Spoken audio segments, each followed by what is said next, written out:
ড্রাইভারগুলো কথা শুনলে জায়গাটা দেখে খুব শান্ত মনে হচ্ছে না। সবাই কিন্তু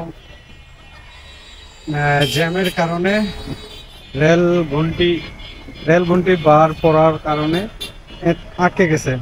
আর ট্রাফিক পুলিশ সঠিকভাবে মোড়ের উপরে দায়িত্ব পালন করতেছে জায়গাটা যেন ফাঁকা রেখে মানুষ যাতায়াতের জন্য। এবং পাশে দুইটা লোকাল রাস্তা আছে, সেই রাস্তার মানুষ ভালোভাবে যেন চলাচল করতে পারে, সেজন্য মূলত ট্রাফিক পুলিশ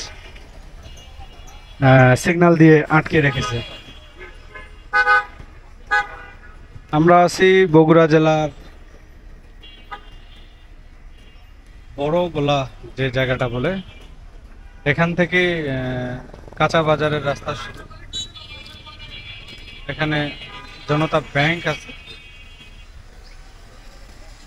রেলবার উঠে গেছে, রাস্তা চলাচল সিগন্যাল ছেড়ে দেওয়া হয়েছে।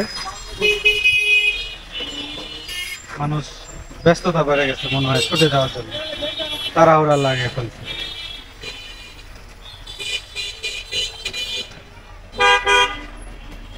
অনেকক্ষণ ধরে সিগন্যালে আটকা পড়ছিল গাড়িগুলো,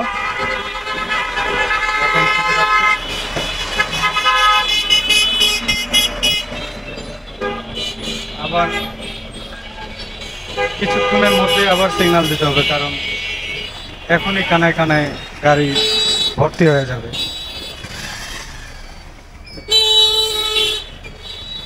সাথে আমরা আছি ট্রাফিক দায়িত্ব পালন করতেছি পুলিশ।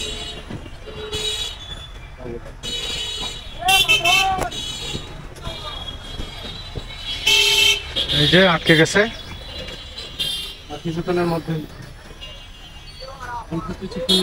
আবার সিগন্যাল দেওয়া হবে। গাড়ি ঘোড়া আগাচ্ছে না, সিগন্যাল দিতে হবে। সিগন্যাল দেওয়ার জন্য ট্রাফিক পুলিশ রেডি হয়ে গেছে, সিগন্যাল দিয়ে দিবে। আগের মধ্যে গাড়িটা ঘুরতেছে।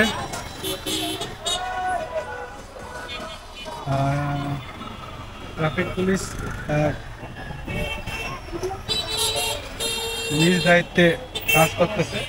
একটা কথা কি, মোড়ের উপর ট্রাফিক দায়িত্ব পালন করা একটু কষ্টকর, কিন্তু মানুষজন কথা শুনলে, বিশেষ করে ড্রাইভারগুলো, সিএনজি অটো রিক্সার অটো গাড়ির ড্রাইভারগুলো কথা শুনলে ট্রাফিক ডিউটির কষ্টটা কম হয়। রথ বৃষ্টি সেগুলোর কথা বলতেছি না, কথা শোনার বিষয়ে সেই কথাগুলো বলতেছি। বিদায় নিব, বিদায় নেওয়ার আগ পর্যন্ত একটাই কথা, সবাই ট্রাফিক আইন মেনে চলবেন। জ্যাম থেকে মুক্ত রাখার চেষ্টা করবেন সাধারণ মানুষদেরকে। ভালো থাকবেন সবাই, বিদায় নিচ্ছি বগুড়া থেকে।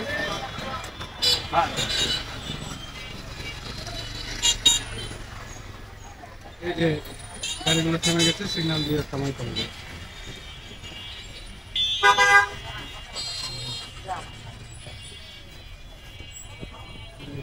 পুলিশ সিগন্যাল দিয়ে থামাবে গাড়ি।